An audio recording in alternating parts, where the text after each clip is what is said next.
अगर आप हमारे इस चैनल पर नए हैं तो हमारे चैनल को जरूर से सब्सक्राइब कर दीजिए और वीडियो को जरूर से लाइक कर दीजिए। तो चलिए फिर आज की इस मजेदार रेसिपी को बनाना शुरू करते हैं। फ्रेंड्स, आज मैं आपके लिए लेके आई हूँ एगलेस वनीला केक स्पॉन्ज की रेसिपी। आप फ्रेंड्स की काफी ज्यादा रिक्वेस्ट थी इस केक स्पॉन्ज के लिए। वैसे तो मैंने काफी सारे प्रीमिक्स की भी रेसिपी ऑलरेडी आपके साथ शेयर की है, लेकिन आपको एक परफेक्ट केक स्पॉन्ज की रेसिपी देखनी थी विद परफेक्ट मेजरमेंट के साथ। तो आज मैं आपके लिए लेके आई हूँ बहुत ज्यादा सॉफ्ट एंड मॉइस्ट ये केक स्पॉन्ज तैयार कर सकते हैं बिना किसी अंडे का इस्तेमाल करके। साथ ही इस केक स्पॉन्ज से आप काफी सारे आइसिंग वाले केक भी बना सकते हैं। चाहे तो आप इस केक स्पॉन्ज को ऐसे भी चाय के साथ एंजॉय कर सकते हैं। तो चलिए इसे बना लेते हैं। इसे बनाने के लिए हमें चाहिए होंगे इस तरीके के मेजरिंग कप और कुछ स्पून। तो ये 250 ml का मेरा कप है। बेकिंग करते टाइम परफेक्ट मेजरमेंट होना बहुत ज्यादा जरूरी है, तो इस तरीके के कप आप इस्तेमाल करें। अब सबसे पहले यहाँ पे 3/4 कप हम दूध ले लेते हैं और ये दूध जो मैंने इस्तेमाल किया है ये इस टाइम पे रूम टेम्परेचर पर है। इसमें डाल देते हैं 1 टीस्पून व्हाइट वाला विनेगर। ये व्हाइट जो सिंथेटिक विनेगर आता है वही मैंने डाला है 1 टीस्पून। इसे हम अच्छे से यहाँ पे मिक्स कर देंगे और इसे मिक्स करने के बाद हमें इसे रखना है 10 मिनट के लिए साइड में, ताकि ये अच्छे से बिल्कुल सेट हो जाए। इसे साइड में रख देते हैं और यहाँ पर हमारे ड्राई इंग्रेडिएंट्स को हम छान लेते हैं। तो सबसे पहले 1 कप मैंने यहाँ पे मैदा लिया है। ग्राम्स में देखें तो यहाँ पे 125 ग्राम हमने मैदे का इस्तेमाल किया है। सारी चीजों के मेजरमेंट जो ग्राम्स में है वो नीचे डिस्क्रिप्शन बॉक्स में आपको मिल जाएंगी। 1 टीस्पून हम इसमें डाल देते हैं यहाँ पर बेकिंग पाउडर और ½ टीस्पून हम इसमें डालेंगे बेकिंग सोडा। यहाँ पे हम सारी चीजों को बिल्कुल अच्छे से यहाँ पे छान लेंगे। सारी चीजों को छानना बहुत ज्यादा जरूरी है। तो इस तरीके से सारी चीजें हमने छान ली हैं और छानने के बाद हम क्या करेंगे, इसे थोड़ा सा इस तरीके से मिक्स कर लेंगे। तो हमारा ये जो भी ड्राई इंग्रेडिएंट्स है उसका जो मिक्सचर है वो बिल्कुल तैयार हो चुका है। तो अब हम इसे साइड में रख देते हैं और यहाँ पर ले लेते हैं 2 टेबलस्पून बटर। तो इस रेसिपी में बटर और यहाँ पर इवन ऑयल दोनों का हम इस्तेमाल करेंगे। तो बटर यहाँ पे 2 टेबलस्पून लिया है। ग्राम्स में आप नीचे डिस्क्रिप्शन बॉक्स में चेक कर सकते हैं सारी चीजें। 2 टेबलस्पून बटर लिया है। ये मैंने सॉफ्ट और सॉल्टेड बटर का इस्तेमाल किया है। साथ ही हम इसमें 2 टेबलस्पून ही ऑयल डालेंगे। ऑयल जो इस्तेमाल कर रहे हैं उसमें स्ट्रॉन्ग फ्लेवर नहीं होना चाहिए। बटर जो हमने इस्तेमाल किया है उससे जो हमारा केक है उसको एक बहुत ही बढ़िया सा टेस्ट और टेक्सचर मिलेगा। साथ ही ऑयल से जो हमारा केक है वो सॉफ्ट एंड मॉइस्ट बनेगा। अब यहाँ पर हम इसमें पाउडर चीनी डालेंगे। तो 3 टेबलस्पून मैंने इसमें पाउडर चीनी डाल दी है। अब इन सारी चीजों को हमें बिल्कुल अच्छे से यहाँ पे विस्कर की हेल्प से फेंटना होगा लगभग 2 मिनट के लिए, ताकि बिल्कुल क्रीमी टेक्सचर में ये सारा मिक्स हो जाए। ऐसा करने से हमारा जो केक है वो एकदम लाइट और फ्लफी बनता है। तो अच्छे से बिल्कुल 2 मिनट के लिए हम इसे विस्कर से फेंट लेंगे।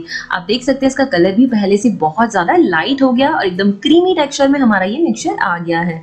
तो अब यहाँ पर हम इसमें डालेंगे कंडेंस मिल्क। तो कंडेंस मिल्क मैंने जो इस्तेमाल किया है ये होममेड है और यहाँ पे ये ½ कप मैंने इसमें डाल दिया है। यहाँ पर आप चाहें तो रेडीमेड कंडेंस मिल्क भी इस्तेमाल कर सकते हैं। ½ कप मैंने कंडेंस मिल्क का इस्तेमाल किया है। 1 टीस्पून हमने इसमें वनीला एसेंस डाल दी है। आप चाहें तो यहाँ पे कोई भी अपने पसंद की कोई भी फ्लेवर की एसेंस का इस्तेमाल कर सकते हैं और इस केक स्पॉन्ज को तैयार कर सकते हैं। सारी चीजों को अच्छे से बिल्कुल कुछ सेकेंड्स के लिए हमें इस तरीके से मिक्स कर लेना है। और यहाँ पर अब हम इसमें डालेंगे ये दूध और विनेगर वाला जो मिक्सचर हमने पहले साइड में करके रखा था। ये सारा मिक्स हमने इसमें डाल दिया है और अच्छे से इसे हमें वापस से मिक्स कर लेना है। तो इस तरीके से जो हमारे वेट इंग्रेडिएंट का मिक्सचर है वो पूरी तरह से यहाँ पे तैयार हो गया है। तो सारी चीजें बिल्कुल अच्छे से मिक्स हो गई हैं।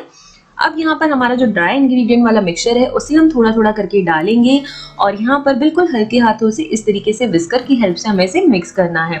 ध्यान रखें कभी भी बैटर को ओवर मिक्स ना करें, इससे जो आपका केक है अगेन हार्ड बन सकता है और डेंस बन सकता है। तो इसलिए बिल्कुल हल्के हाथों से इस तरीके से आपको इसे मिक्स करना है। थोड़ा थोड़ा करके ये मिक्सचर डालकर मैंने यहाँ पे बैटर को तैयार कर लिया है। बैटर में बिल्कुल भी लम्स नहीं होने चाहिए और एकदम स्मूथ बैटर आपका बनके तैयार होना चाहिए। अब यहाँ पे 6 इंच का मैंने केक टिन लिया है जिसे बटर पेपर से लाइन कर लिया है। साथ ही थोड़ा सा जो ऑयल है उसे साइड में लगा लिया है। चाहे तो आप बटर पेपर को साइड में भी लगा सकते हैं। तो ये 6 इंच का हमारा केक टिन बिल्कुल तैयार है।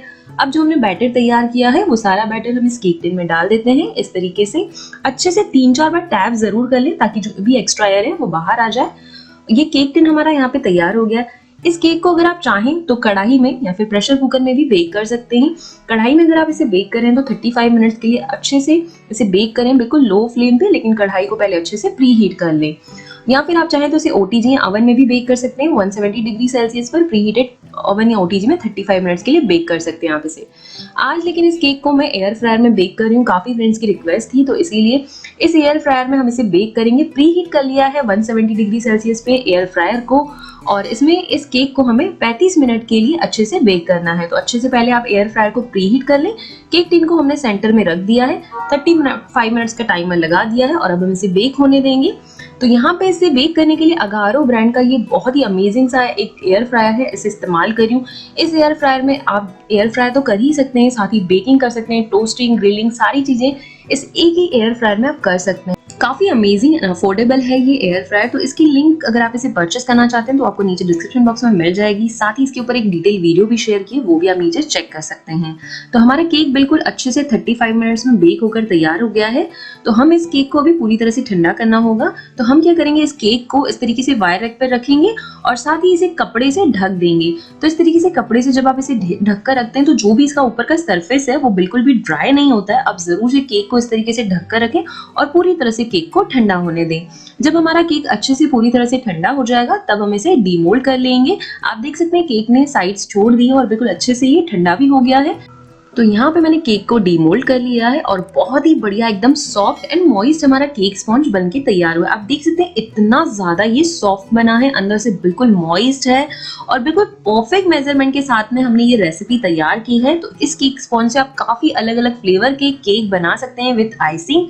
तो जरूर से इस रेसिपी को आप ट्राई कीजिए। आप देख सकते हैं अंदर से इसका टेक्सचर आप देख सकते हैं कितना ज्यादा सॉफ्ट है।